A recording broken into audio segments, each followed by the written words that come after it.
আলহামদুলিল্লাহ 2025 সালের মুহররম মাস শুরু হয়ে গিয়েছে। এই মুহররম মাস আপনার ভাগ্য পরিবর্তনের মাস।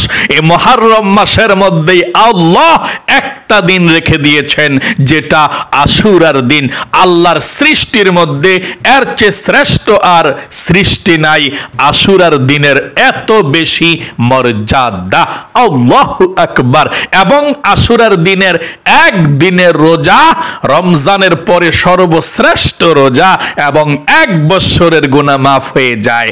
তাহলে প্রিয় দিনী মহিলা মা ও বোনেরা, ভাই বোনেরা, আপনারা সকলে এই 2025 সালের মুহররম মাসের আশুরার রোজা কত তারিখে কি বারে রাখবেন এবং এ রোজার নিয়ত কিভাবে করবেন, এ মুহররম মাসের মধ্যে কতটা নফল রোজা আল্লাহর রাসূল রেখেছিল আপনারা রাখবেন, এবং কত রাকাত নফল নামাজ পড়বেন, আশুরার নামাজ সহকারে সম্পূর্ণ ইবাদতগুলোর কথা বলে দেব। এবং এই মুহররম মাসের মধ্যে পৃথিবীর সব থেকে শ্রেষ্ঠ 6টি জিকিরের কথাও আপনাদেরকে বলে দেব ইনশাআল্লাহ। মুহররম মাস চলে এসেছে, আপনার ভাগ্য পরিবর্তন করবে, অভাব অনটন দূর হবে এই মুহররম মাসের মধ্যে আমল করে দোয়া করলে। আল্লাহর নবীজি বলেছেন, যারা অভাবের মধ্যে আছেন আপনার এই মুহররম মাসের মধ্যে আমল করে আল্লাহর কাছে রিজিক চাইলে রিজিক দিবে। যারা অসুস্থ আছেন, যারা সুস্থতা চাইবেন আল্লাহর কাছে সুস্থ করে দিবে। ধন সম্পদ যা চাইবেন তাই পেয়ে যাবেন ইনশাআল্লাহ। প্রিয় দিনী ভাই এবং মহিলা মা বোনেরা, গভীর মনোযোগ সহকারে শুনবেন। এই মুহররম মাস চলছে 2025 সালের। আল্লাহ রাব্বুল আলামিন মুহররম মাসকে অনেক ইজ্জত এবং ফজিলত এবং মর্যাদা দিয়েছেন। নবী করিম সাল্লাল্লাহু আলাইহি ওয়াসাল্লাম এ মুহররম মাস আসলে অবশ্যই আশুরার রোজা রেখেছিলেন। জীবনে কখনো কোনোদিনও আশুরার রোজাকে তিনি ছাড়েন নাই। মানে মুহররম মাসের 10 তারিখের রোজা এত বেশি ফজিলত। আল্লাহ রাব্বুল আলামিনের কাছে 12 মাসের মধ্যে 4টি মাস সব থেকে সম্মানিত। সেই 4টি মাসের মধ্যে 1 নাম্বার হচ্ছে মুহররম মাস। সকালে বলি সুবহানাল্লাহ। 2 নাম্বার রজব মাস, 3 নাম্বার জিলকদ মাস, 4 নাম্বার জিলহজ মাস। এ মুহররম মাস কিন্তু সম্মানিত মাস, 1 নাম্বার মাস। মারামারি, হানাহানি, কাটাকাটি, রক্তাক্ত আল্লাহ রাব্বুল আলামিন নিষিদ্ধ করে দিয়েছেন, হারাম করে দিয়েছেন। তাই এই মুহররম মাসের মধ্যে ঝগড়া ফাসাদ করবেন না, মারামারি, হানাহানি, অযথা বেশি কথা বলবেন না। মুহররম মাস হচ্ছে আল্লাহ রাব্বুল আলামিনকে ডাকার মাস, ইবাদতের মাস, আল্লাহকে সন্তুষ্টির মাস, দোয়া কবুলের মাস। সকলে বলি সুবহানাল্লাহ। এটা খুবই সম্মানিত একটি মাস। প্রিয় দিনী ভাই এবং মহিলা মা বোনেরা শুনুন, এই মুহররম মাস আরবি মাসের প্রথম মাস। আপনারা অনেকেই বাংলা নববর্ষ আসলে ভালো খাবার খান, ভালো পোশাক পরিধান করেন। না, আপনি বাংলাটাকে বেশি প্রাধান্য দিবেন না। আপনি আরবি মাসের প্রথম মাস মুহররম মাস, এই মুহররম মাসে ভালো ভালো খাবার খাবেন, ভালো পোশাক পরিধান করবেন এবং ইবাদত করবেন। আমার আল্লাহ রাব্বুল আলামিন খুশি হয়ে যাবে। তাহলে চলুন প্রিয় দিনী মহিলা মা ও বোনেরা, ভাই বোনেরা, সর্বপ্রথম আমরা জানবো এই মুহররম মাসের মধ্যে আপনি কতটি নফল রোজা রাখবেন, কয় প্রকারের রোজা নবী করিম সাল্লাল্লাহু আলাইহি ওয়াসাল্লাম রেখেছিলেন এ মুহররম মাসের মধ্যে। একটি কথা বলি শুনুন, রোজার মতো সওয়াব অন্য কোনো ইবাদতের মধ্যে নাই। আপনি নামাজ পড়ছেন, অন্য মানুষ দেখতে পারে। জিকির করছেন, অন্য কেউ দেখতে পারে। দান সাদকা করছেন, হজ করতে পারেন, অন্য কেউ দেখতে পারে। কিন্তু আপনি যদি রোজা রাখেন, পৃথিবীর কেউ দেখবে না, কেউ বুঝবে না, শুধুমাত্র আল্লাহ দেখে, আল্লাহ বোঝে। আল্লাহ তাআলা নিজের হাতে আপনাকে রোজার সওয়াব, রোজার উপহারটা দিয়ে দিবে। আমার অনেক মহিলা মা বোনেরা অপেক্ষা করছে মুহররম মাস কবে আসবে, কতটি নফল রোজা রাখবে, কি বার রাখবে।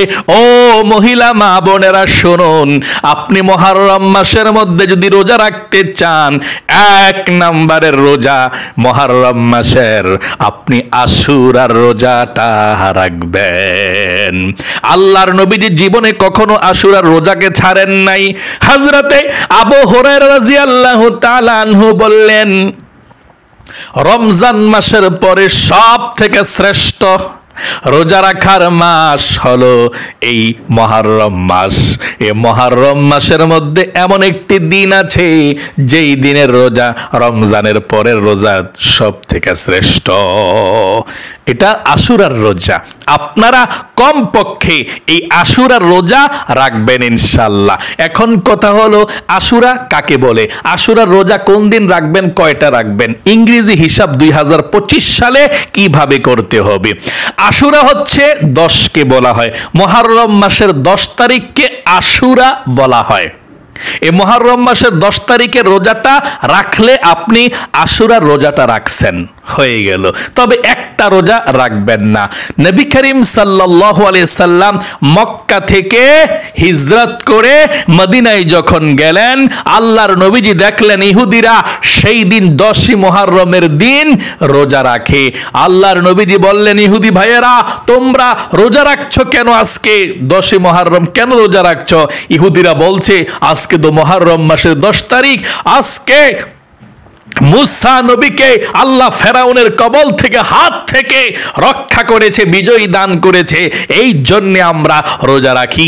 আল্লাহর নবীজি বলেছেন, মুসা নবীর আমরা বেশি হকদার তোমাদের থেকে, আমিও এই দিন রোজা রাখবো। আল্লাহর নবীজি এই দিন রোজা রেখেছে। সাহাবাই কেরামরা বলল, ইয়া রাসূলুল্লাহ, ইহুদিরা তো একটা রোজা রাখে, আমরাও একটা রোজা রাখি, আমরা সমান সমান হয়ে গেলাম। আল্লাহর নবীজি বলেছেন, আমি সামনের বছর, আগামী বছর 2টি রোজা রাখবো, মানে 10এ মুহররম রোজাটা রাইখা আগের দিন একটা, মানে 9-10 রাখতে হবে, না হয় 10-11 রাখতে হবে, 2টা রোজা মিল করে রাখতে হবে। 10এ মুহররমের আগের দিন একটা, 10এ মুহররম একটা, মানে এভাবে সিস্টেমে 2টা রোজা একসঙ্গে রাখলে ভালো, একসঙ্গে রাখবেন ইনশাআল্লাহ। একটা রোজা রাখলে ইহুদিদের সঙ্গে সাদৃশ্য সমান সমান হয়ে যায়।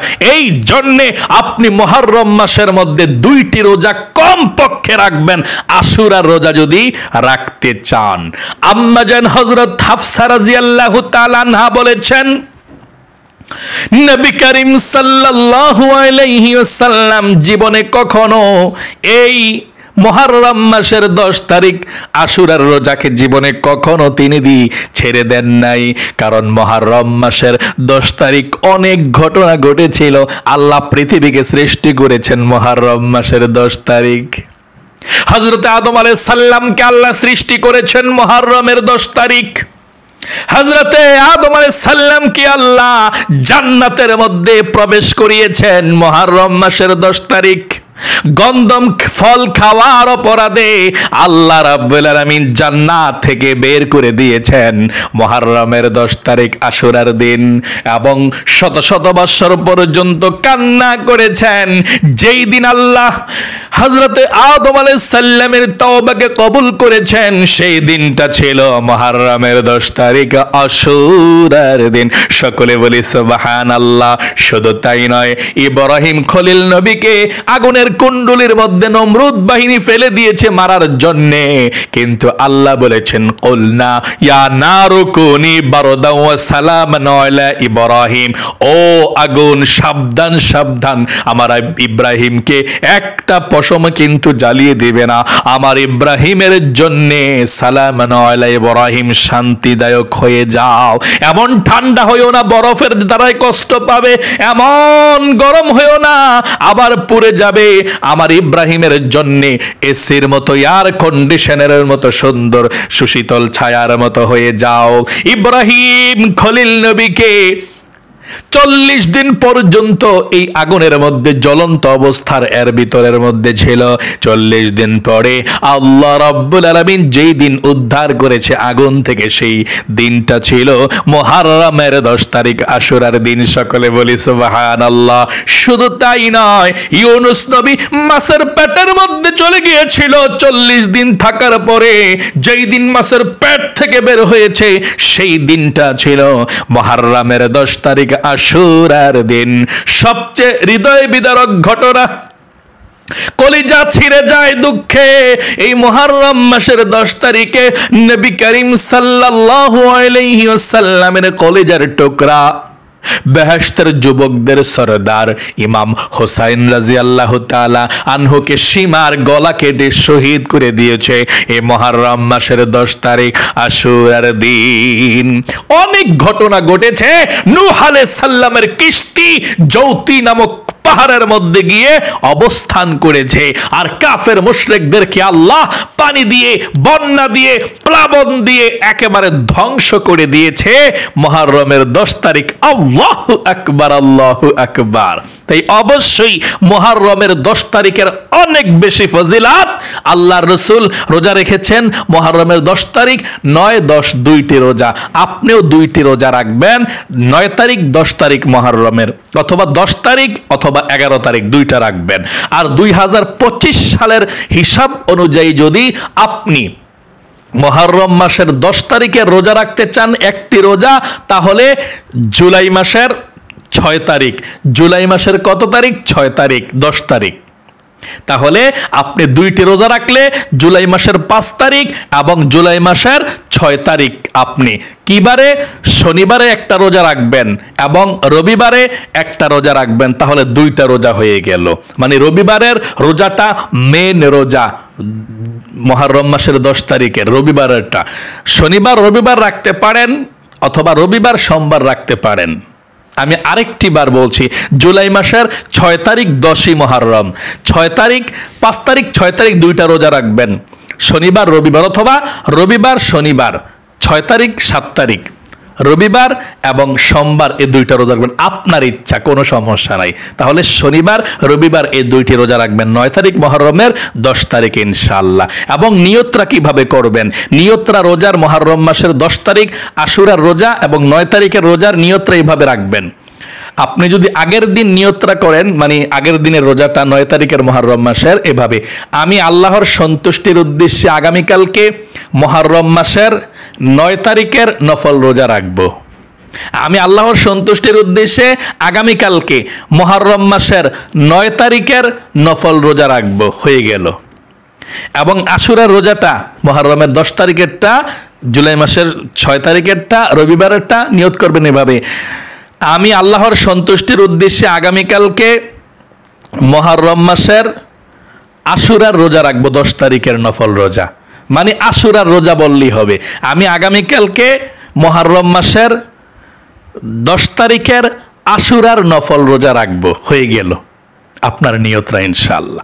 তাহলে প্রিয় দিনী মহিলা মা বোনেরা, ভাই বোনেরা, শুনুন, এক প্রকারের রোজা আল্লাহর রাসূল আশুরার রোজা রেখেছেন মুহররমের 9 তারিখ, 10 তারিখ। 2 নম্বরে আল্লাহর নবীজি এই প্রতি সপ্তাহে মুহররম মাসের মধ্যে, সপ্তাহের মধ্যে 2টি রোজা রেখেছিলেন, সোমবার এবং বৃহস্পতিবার। যদি পারেন সোমবার এবং বৃহস্পতিবার এই মুহররম মাসের মধ্যে রোজা রাখবেন। আমার অনেক মহিলা মা বোনেরা আমাকে বলেছে, হুজুর আমরা প্রায় সময় সোমবার এবং বৃহস্পতিবার রোজা রাখি। মাশাআল্লাহ, আপনারা অনেক ভালো, আল্লাহ আপনাদেরকে ভালোবাসে।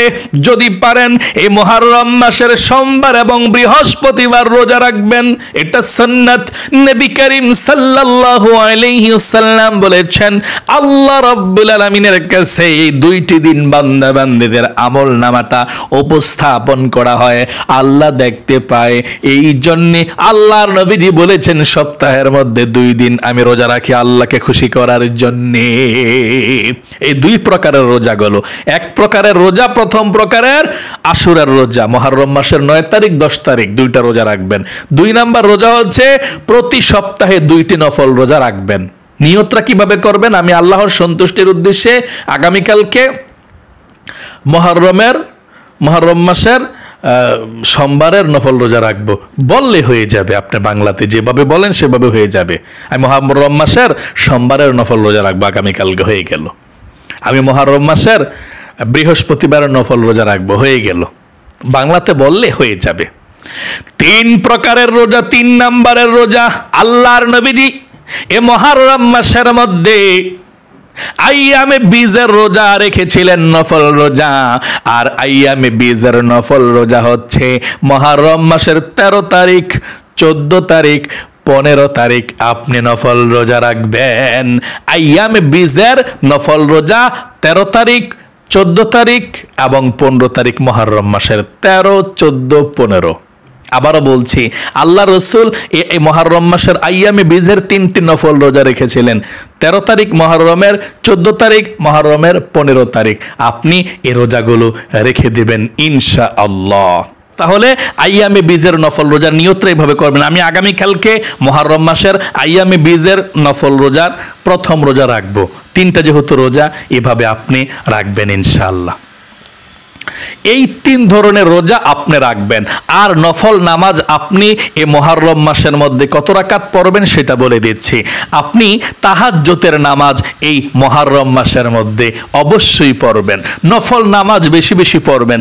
নির্দিষ্ট কোনো নামাজ নেই যে নফল নামাজ পড়তে হবে। যে নামাজগুলো আছে তাহাজ্জুদের নামাজ, তারপর আওয়াবিন নামাজ মাগরিবের পরে, তারপর ইশরাকের নামাজ সকালবেলা, এগুলো পড়বেন ইনশাআল্লাহ। এবং আপনি দিনে 2 রাকাত নফল নামাজ পড়বেন এবং রাতে 2 রাকাত নফল নামাজ পড়বেন অতিরিক্ত। যদি দিনে না পারেন রাতে 2 রাকাত নফল নামাজ পড়লেই চলবে ইনশাআল্লাহ প্রতিদিন এ মুহররম মাসের মধ্যে। এবং আশুরার দিন আপনি 10ই মুহররমের দিন আপনি নফল নামাজটা আপনি পড়বেন 2 রাকাত 2 রাকাত করে, যত রাকাত পারেন। 10ই মুহররমের দিন আশুরার দিন জুলাই মাসের 6 তারিখ আপনি রবিবারে অবশ্যই আপনি আশুরার নামাজ পড়বেন। কিভাবে নিয়তটা করবেন? আমি কিবলামুখী হয়ে 2 রাকাত আশুরার নফল নামাজ আদায় করছি, আল্লাহু আকবার। আবারও বলছি, আপনি কিভাবে নফল নামাজের নিয়তটা করবেন? আমি কিবলামুখী হয়ে 2 রাকাত আশুরার নফল নামাজ আদায় করছি, আল্লাহু আকবার।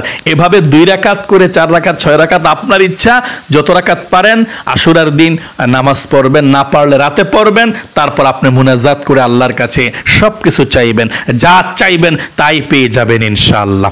প্রিয় দিনী মহিলা মা ও বোনেরা, এখন আমি আপনাদেরকে বলে দেব এই মুহররম মাসের মধ্যে পৃথিবীর সব থেকে শক্তিশালী 6টি জিকির আছে।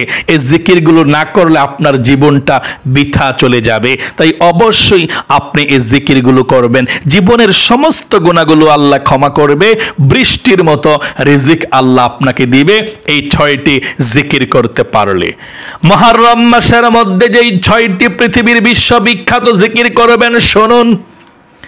1 নম্বরে আপনাদেরকে সুবহানাল্লাহর জিকির কথা বলবো। ওযু ছাড়াও আপনি এই 6টি জিকির করতে পারেন।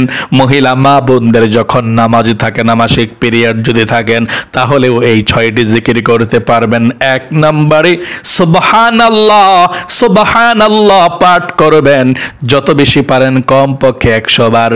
2 নম্বরে আলহামদুলিল্লাহ, আলহামদুলিল্লাহ পাঠ করবেন যত বেশি পারেন, কমপক্ষে 100 বার। 3 নম্বরে আল্লাহু আকবার, আল্লাহু আকবার পাঠ করবেন যত বেশি পারেন, কমপক্ষে 100 বার। 4 নম্বরে আপনি লা ইলাহা ইল্লাল্লাহর জিকির করবেন যত বেশি পারেন তত। আল্লাহর নবীজি বলেছেন, সারা পৃথিবীর মধ্যে কোরআন শরীফের পরে যত জিকির আছে সব থেকে শ্রেষ্ঠ জিকির হচ্ছে লা ইলাহা ইল্লাল্লাহ।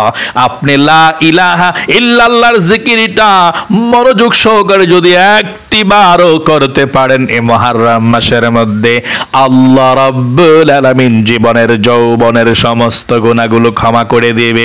হাদিসের কিতাবের মধ্যে এসেছে, যে ব্যক্তি ঈমান এবং ইখলাসের সঙ্গে 1টি বার লা ইলাহা ইল্লাল্লাহ পাঠ করে, আল্লাহ রাব্বুল আলামিনের আরশে আজিমের নূরের খুঁটি হেলতে থাকে, দুলতে থাকে। আল্লাহ বলেন, রে নূরের খুঁটি কি হয়ে হয়েছে কি হয়েছে? নূরের খুঁটি বলে, আল্লাহ তোমার একজন গুনাহগার বান্দা বান্দি জমিনের মধ্যে লা ইলাহা ইল্লাল্লাহর জিকির করেছে আর এখনো পর্যন্ত গুনাহগুলো ক্ষমা করা হয় নাই, আমি কিভাবে স্থির হতে পারি? এই জন্য আমি হেলতেছি এবং দুলতেছি। আল্লাহ বলেন, রে নূরের খুঁটি, আমার গুনাহগার বান্দা বান্দি কি আমাকে দেখেছে? নূরের খুঁটি বলে, আল্লাহ না দেখে নাই। জান্নাত দেখেছে?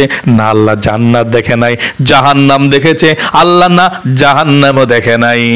আখিরাত দেখেছে? না, আল্লাহ আখিরাতও দেখে নাই। আল্লাহ রাব্বুল আলামিন বলেন, রে নূরের খুঁটি, সাক্ষী থাক, সাক্ষী থাক, যেই বান্দা বান্দিরা জান্নাত জাহান্নাম না দেখে, আখিরাতকে না দেখে বিশ্বাস করে এই কালেমায়ে তয়্যিবা পাঠ করেছে, নূরের খুঁটি সাক্ষী থাক, আমি জীবনের যৌবনের তাদের গুনাহগুলো ক্ষমা করে দিলাম। আল্লাহু আকবার। তখন নূরের খুঁটি স্থির হয়ে যায়। আল্লাহর নবীজি বলেছেন, একবার যদি পাঠ করতে পারো মৃত্যুর সময় আল্লাহু আকবার তুমি জান্নাতে চলে যাইবা। এই জন্য মহিলা মা বোনদেরকে বলবো বেশি বেশি লা ইলাহা ইল্লাল্লাহ, লা টান দেবেন একটু, লা ইলাহা ইল্লাল্লাহ, লা ইলাহা ইল্লাল্লাহ, এভাবে আপনি জিকির করবেন ইনশাআল্লাহ। প্রিয় দিনী মহিলা মা ও বোনেরা, আশা করি সুন্দর করে বুঝতে পেরেছেন। এই কালিমায়ে তয়্যিবার জিকিরটা আপনি যখনই করবেন 100 বার পড়ছেন বা মনে করেন যে কতক্ষণ পড়ছেন, তারপর সর্বশেষ সবার শেষে আপনি পুরোটা কালেমা একবার পড়বেন। এভাবে তো পড়বেন, লা ইলাহা ইল্লাল্লাহ, লা ইলাহা ইল্লাল্লাহ, লা ইলাহা ইল্লাল্লাহ। সবার শেষে 100 বার যখন হয়ে যাবে পুরোটা কালেমা একবার পড়বেন এভাবে, লা ইলাহা ইল্লাল্লাহু মুহাম্মাদুর রাসূলুল্লাহ। এভাবে পুরোটা কালেমা আপনি একবার পড়বেন, সাল্লাল্লাহু আলাইহি সাল্লামও পড়বেন একটিবার কালেমাটা পুরোটা পাঠ করার পর। তারপরে আপনি 5 নম্বরে জীবনের সমস্ত গুনাহগুলো ক্ষমা হওয়ার জন্য এই ছোট্ট ইস্তিগফারটা বেশি বেশি করে পাঠ করবেন। আস্তাগফিরুল্লাহ, আস্তাগফিরুল্লাহ, আস্তাগফিরুল্লাহ, আস্তাগফিরুল্লাহ, বেশি বেশি করে পরিমাণে পাঠ করবেন। তারপরে আপনি সর্বশেষ 6 নম্বরে আপনি দুরূদ শরীফ, নবীজির প্রেম ভালোবাসা মনের মধ্যে নিয়ে পাঠ করবেন, সাল্লাল্লাহু আলাইহি ওয়াসাল্লাম। এভাবে আপনি যেই কোনো দুরূদ শরীফ পাঠ করতে পারেন, কোনো সমস্যা নেই। তাহলে আল্লাহ আপনার জীবনের গুনাহগুলো ক্ষমা করবে, রহমত নাজিল করবে, আপনাদেরকে আল্লাহ মহাব্বত করবে, আল্লাহর প্রিয় বান্দা বান্দি হয়ে যাবেন।